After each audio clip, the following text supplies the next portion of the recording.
2회 36번 글의 순서 지문을 듣기를 먼저 들어보겠습니다. Number 36. Training researchers and practitioners often ask, how much practice is enough?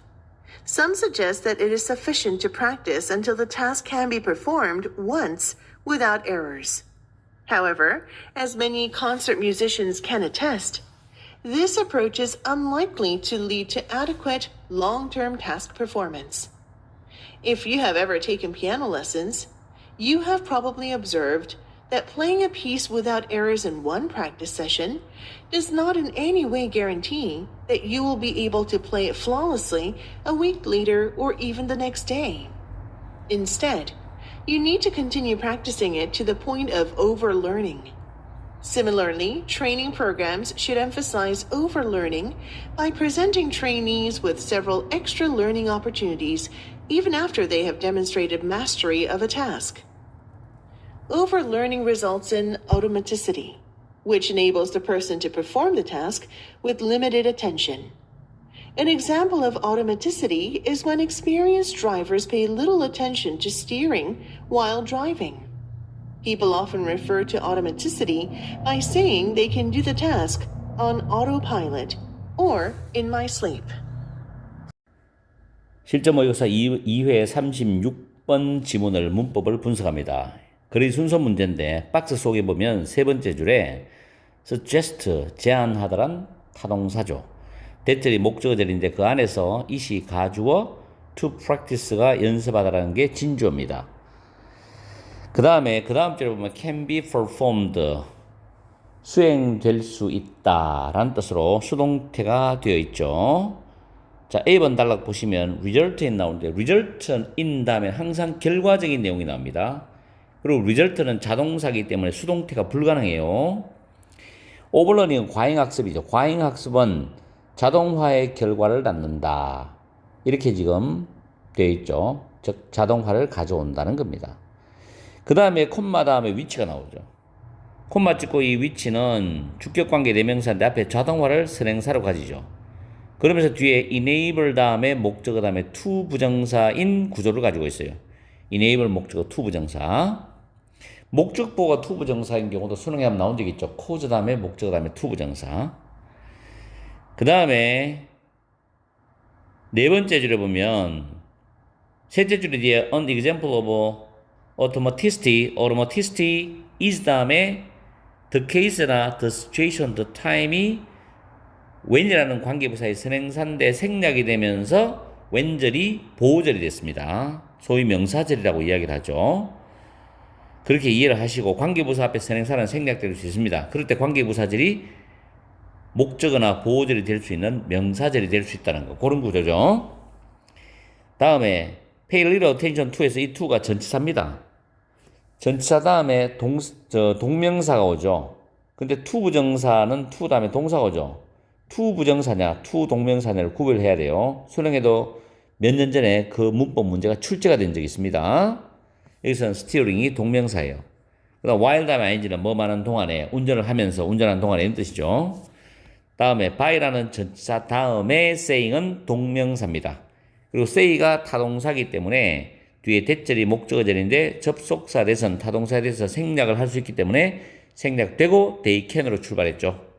다음 B번 단락 보시면 continue는 동명사나 to 부정사를 둘 다 쓸 수 있고 뜻도 똑같습니다. 그리고 to the point of는 뭐뭇이 될 정도로, 뭐할 정도로라고 해석하시면 되고, 물론 over가 전치사이기 때문에 overlearning 동명사가 되죠.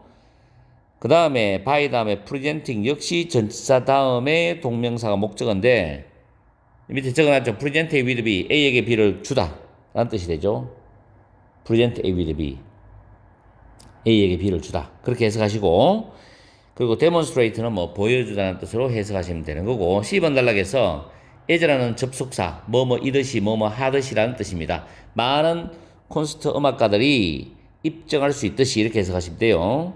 그 다음 be unlikely to 부정사는 할 것 같지 않다, 할 가능성이 없다 이런 뜻으로 해석하시고, lead to는 뭐뭐로 이어지다, 야기하다, 초래하다 뜻으로 해석하시면 돼요. 다음 observe라는 단어가 타동사로 써 있고 대절이 목적어절입니다.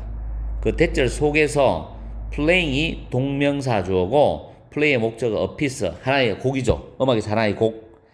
그 다음에 playing이라는 동명사의 동사가 does죠. 단수입니다. 그 다음에 guarantee라는 단어 이게 본동사인데 뒤에 that를 목적으로 가지고 오죠. 이렇게 해서 문법적인 걸 살펴봤습니다. 뭐 특별하게 어렵고 이런 문법은 없죠. 자, 우리는 해석을 넘어가서 정말 순서가 C, B, A인지를 정확하게 살펴봐야 되겠어요. 36번 해석하면서 순서를 잡아봅시다. 박스에 보시면 훈련 연구자들 그리고 practitioner 외우세요. 전문가입니다. 전문가들은 종종 물어본다. How much practice is enough? 얼마나 많은 연습이 충분하냐? 라고 물어봐요. 그럼 일부 사람들은 suggest 제안을 하죠. until 이하 부분을 먼저 해석을 처리합니다. 과업이, task는 과업이죠. 과업이 without errors, 실수 없이 한 번에 수행될 수 있을 때까지 연습하는 것이 충분하다라고 제안을 합니다. 여기서 일부 사람이 제안한다. 여기서 우리는 뭘 느끼죠? 통념이에요, 통념. 진리가 아니라. 그럼 분명히 통념에 대한 반박하는 내용이 나와야 됩니다. 이게 단서예요. 아시겠죠? 그리고 어떤 연습을 통해서 완성시키다는 이야기를 할 거란 말이에요. 그럼 여기서 실수 없이 한 번에 그 과업에 수행될 수 있을 때까지, 즉 실수만 하지 않으면 한 번을 하든 두 번 하든 실수만 하지 않으면 그 정도로 연습을 하면 충분하다라고 일부 사람 제안한다. 통념입니다. 자, 순서를 보는데 A번에 오버러닝이죠. 과잉학습입니다. 우리말로 하면 학습을 오버하는 거니까. 과잉학습이란 말이 갑자기 나올 수가 없어요. 중간에 어떤 이야기도 없이. 그러면 이 오버러닝이란 말이 나오기 이전에 과잉학습에 대한 이야기를 깔아주는 이야기가 있어야 됩니다. 자, 밑에 볼까요? 지금 B번 단락은 instead가 단서인데 instead는 바로 앞에 문장에 부정문이나 부정적 뉘앙스가 있다 그랬죠. 그죠? 그럼 지금 만약에 지금 A번에 쭉 눈으로 훑어봤을 때 부정이 없습니다. 그리고 instead. 그러면 instead 뒤에 다음 줄 보니까 과잉학습이 연속적으로 둘째 줄, 셋째 줄 나와요. 아, 그러면 일단은 B번 앞에 부정적인 뉘앙스, 부정문이 있는 단락을 먼저 찾아주고 그 다음에 과잉학습이 나오고 그 다음에 A번에 과잉학습에 대한 전체적인 이야기를 해주겠구나 라고 우리가 가닥을 잡으면 돼요. 그러면 C번에 내려가면 그러나가 나오죠. 자, 그러나 나오는데 C번 밑에 쭉 내려가면 부정이 낫이 있습니다. 이게 힌트예요. 근데 이걸 어떻게 할 수 있느냐? 나는 전문가이기 때문에 경험을 통해서 할 수 있는데 여러분들도 이런 방식으로 풀어야 됩니다. 이걸 해석해서 계속 시간 소모를 시키면서 풀 수는 없잖아요. 스킬이 필요한 거죠. 일단은 however이 나오는 C번이 첫 번째라고 우리가 추측을 하는데 첫 문장 읽어보면 왜 그런지 알 수 있어요. 자, as many concert musician 많은 콘서트 음악가들이 attest 단어 챙깁니다. 이거 입증할 수 있듯이 이 접근 방법이야. 이 접근 방법은 조금 전에 박스에 나왔던 실수 없이 한 번만에 과업이 수행될 수 있을 때까지 연습하는 게 충분하다는 이 접근 방법을 말해요. 이 접근 방법은 충분하고도 장기적인 과업 수행으로 이어질 가능성이 없다는 겁니다. 그러면 한 번 해가는 안 된다는 이야기죠. 그럼 여러 번 해야 된다는 이야기야. 반복적으로. 그런 이야기로 계속 이어질 거라고 우리는 예상을 해봐야 돼. 그러면서 예시가 나오지. if는 구체적 예시니까. 만약 여러분이 have ever taken piano lessons. 피아노 레슨을 받아본 적이 있다면 여러분은 아마도 관찰을 했을 거야. 대처를.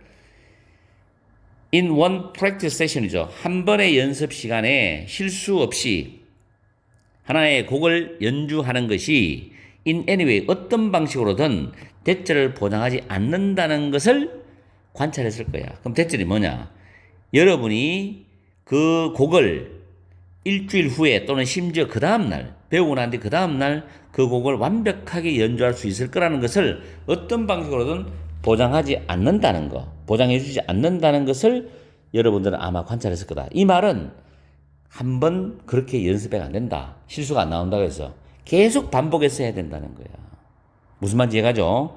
그럼 역시 낫이 보이기 때문에 일단은 우리가 조금 전에 봤던 B번 단락에 instead를 잡아가지고 이어가면 돼요. 자, 그렇게 하는 대신에 여러분은 뭐 한다? 그 곡을 계속 연습을 할 필요가 있어. To the point of 뭐가 될 정도까지 과잉학습이 될 정도로 그 곡을 계속 연습을 할 필요가 있어. 해야 돼. 이런 말 하죠. 과잉학습이죠. 그러면서 시밀러리가 나왔는데 시밀러리는 마찬가지로거든요. 이 시밀러리는 앞에 나온 소재와 뒤에 나온 소재가 다릅니다. 그런데 두 소재가 추구하는 주제는 똑같아. 여기 보면 시밀러리 다음에 트레이닝 프로그램, 훈련 프로그램이란 말 나오죠. 조금 전에 앞에 거는 연주, 피아노 레슨에 대한 곡을 연주하는 그 이야기인데 훈련 프로그램이 나옵니다. 소재는 다르죠. should emphasize, 강조를 해야 돼. 과잉학습을 강조해야 돼. 역시 훈련 프로그램도 반복적으로 계속 연습을 시켜야 된다는 이야기지. By presenting trainee, 연습생 훈련생들이죠. 이런 사람들에게 여러 번의 추가적인 학습 기회를 줌으로써 과잉학습을 강조해야 돼. 심지어 뭐한 후에도 그들이 have demonstrated the mastery of a task, 하나의 과업을 숙달했다는 것을 보여준 후에조차도 몇 번의 추가적인 학습 기회를 줌으로써 과잉학습을 강조해야 된다. 완벽하게 될 때까지 계속 훈련하고 연습해야 된다는 거지. 그러면서 여기에 대해서 좀 더 이야기를 추가적으로 해주겠는데, 부연상수를 해주겠는데, 과잉학습이라는 것은 합니다. result인 어떤 결과를 낳느냐. automatic이죠. automaticity. 자동화라는 결과를 낳는다. 계속 하다 보면 자동적으로 되는 거예요. 여러분이 농구를 했을 때도 보면은 바운드를 계속 슛을 던지는 걸 연습을 수천 번을 했다고 쳐요. 그럼 언젠가는 손에서 공이 딱 떨어지는 순간에 딱 들어간다는 느낌이 나오죠. 야구 투수도 마찬가지예요. 내 손에서 공이 떨어지는 순간 이건 스트라이크다라는 느낌이 온대요. 계속 던지다 보면 타자도 마찬가지고 독해도 마찬가지입니다. 여러분이 순서 문제가 어렵다, 문장 위치 문제가 어렵다 하더라도 40개, 50개를 계속해서 반복해서 연습해 보세요. 어떤 그 풀어가는 기법을 사용해서 그러면 반드시 됩니다. 그런데 한 서너 개 독해를 해가지고 내가 이 유형을 맞추겠다. 무리가 있죠. 욕심이 지나치다고 봐야 됩니다. 그죠? 자, 그만큼 반복학습이 중요하다. 자, 여기서 자동화는 가능하게 해주는데 그 사람이, 그 연습하는 사람이 또는 학습하는 사람이 그 과업을 수행하는 걸 가능하게 해줘. with limited, 제한된 어떤 주의야. 이거는 완벽한 주의, 완전한 주의가 아니라 제한된 주의, 주의를 크게 안 기울이고도, 기울이지 않고도 그 과업을 수행할 수 있는 걸 가능하게 해주는 게 자동화란 말이야. 결국 과잉학습은 자동화로 연결된다는 거지. 그러면서 그 자동화의 하나의 사례 예가 바로 이런 경우다, 이런 때이다. experienced drivers, 숙련된 운전자죠. 운전을 잘하는 사람이야. 이 사람 페이를 리럴이죠. 주의를 거의 기울이지 않아요. 어디에다가 운전을 하면서 운전하는 동안에 자기 운전하는 차량을 조종하는데 주의를 거의 기울이지 않는 경우입니다. 자동화의 사례는. 이럴 때 사람들은 종종 뭐라고 언급하느냐? 자동화를 언급하는데 뭐라고 말하면서 그들이 자동 조종 장치 모드로 또는 내가 잠을 자면서도 그 과업은 자동차를 운전하는 과업을 할 수 있다라고 말함으로써 자동화를 언급한다는 거지. 나는 운전하는 게 자동이야. 똑같아. 알아서 다 해. 내가 눈을 감고도 해. 이런 식으로 말을 한다는 거지. 그만큼 과잉학습이 굉장히 자동화를 결과적으로 낳는 거에는 굉장히 중요한 어떤 역할을 한다는 겁니다.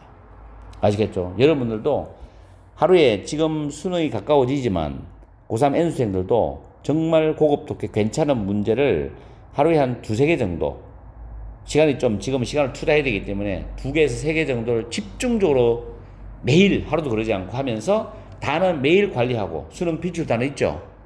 수능이 출제 말된 단어 시중에 많이 책이 나오잖아요. 아니면 자기가 정리한 것 있고 그거 하면서 듣기는 한 3일에 한 번, 일주일에 하나 정도라도 연습을 해야만이 1등급 혹은 2등급을 받을 수 있다는 거예요. 근데 지금 대충 다른 과목에 신경 쓰고 수학, 과학이나 국어에 신경 쓰고 영어를 손 놔버리면은 영어는 감각이 빨리 떨어져. 그래서 여러분들이 점수를 올리는데 장애가 된다고. 영어는 습관이고 영어는 반복이야. 이거는 분명해. 그렇다고 어느 날 갑자기 여러분이 누가 말하는 스킬을 적용시키고 푼다? 그게 과연 될까요? 그것도 학습 능력이 바탕이 되는 학생이 통하겠지만 등급이 낮은 학생이 과연 될까요? 나는 안 된다에 100% 걸어. 물론 우는 좋아 되는 학생이 있겠지만 그런 미신 믿지 말고 성실하게 수능 날까지 관리하세요. 내 말 듣고 적어도 3등급이 2등급 되고 2등급이 1등급 되고 싶으면 4, 5등급은 3등급이 충분히 됩니다. 왜냐하면 대한민국 수능은 내가 정확히 말하지만 3등급을 맞을 수 있도록 성실하면 3등급 이상은 맞을 수 있도록 문제를 출제해요. 이건 확실한 거야. 아시겠죠? 파이팅 하시고 긴장 늦추지 말고 공부해야 됩니다.